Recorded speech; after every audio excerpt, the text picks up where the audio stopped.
রাতের নারায়ণগঞ্জ চাষারা, আলো, ভিড় আর যানজট। নারায়ণগঞ্জ শহরের প্রাণকেন্দ্র নারায়ণগঞ্জ চাষারা। সারাদিন ব্যস্ত থাকার পরেও এই এলাকায় রাতেও থেমে থাকে না জীবন।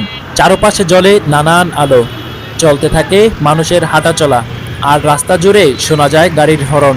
রাত 8টা থেকে 10টা পর্যন্ত এই সময়টাতে চাষারায় ভীষণ ভিড় লেগে থাকে।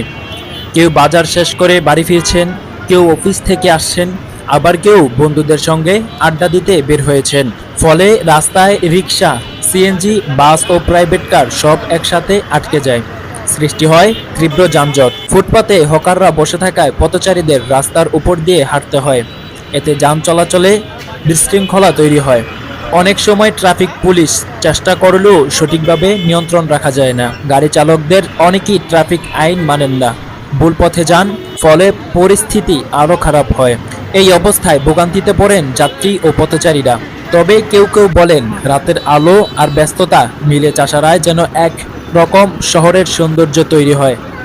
অবশেষে বলা যায়, চাষারা এই রাত্রিকালীন জীবনধারা যদি সুশৃঙ্খলভাবে পরিচালনা করা যায়, তাহলে এটি হবে আরও প্রাণবন্ত, নিরাপদ ও চলাচলের জন্য উপযোগী।